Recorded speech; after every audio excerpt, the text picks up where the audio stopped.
Hi, it's Miss Erica from the Alameda String Academy, and we're going to talk about throwing snowballs.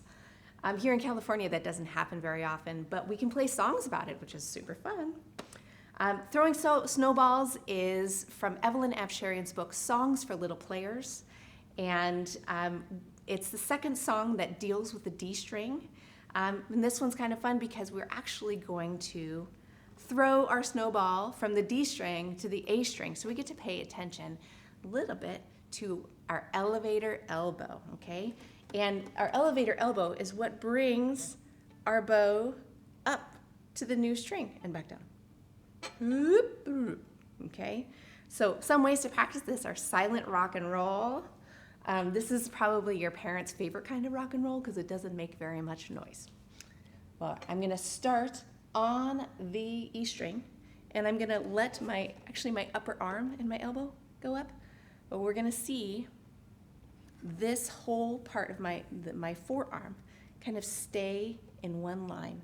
It's moving up like the floor of an elevator. Boop, boop, boop, boop, boop. Okay? So, and we're gonna see if we can bring that arm up silently so our bow doesn't actually make any noise, or very little. Okay, now this works when we're in the middle of the bow and we're actually making an L with our arm. Sometimes we call this the square as well because we're making a square from our shoulder down to our elbow, over to our bow hand, and then up. Okay, you can see we have a square here. If we were too high up this way, it would be more like a little triangle. If we were too far down this way, it would be more like a giant triangle. Okay, we want to be right in the middle at the square. Okay, and we're going to go up and down, and you could practice going from just one string up and down. You could do 2, 1, 2, and you can do 3, and then back down. The whole time we're watching that floor, the elevator floor, this forearm stay on one level. Okay. Now, when we play throwing snowballs, we'll be a little bit, out here or in here, but the idea of changing strings is the same no matter where you are in the bow.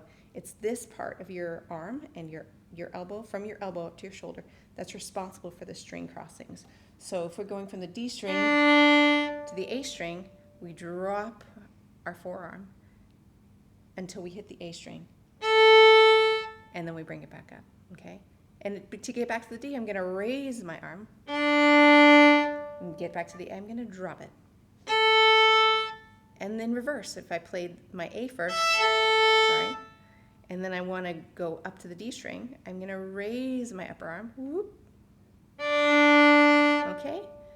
I'm going to drop my arm to go back to the A, and then I'm going to raise it to go back to the D. Okay, this is, we want to keep these motions as smooth as we can, and so we let our upper arm be in charge of the level, and then the rest is just opening and closing to keep a smooth sound. If you hit another string, then we just make a little adjustment, okay? So here is throwing snowballs. I'm gonna spot check on both sides quickly here. Okay, and here we go.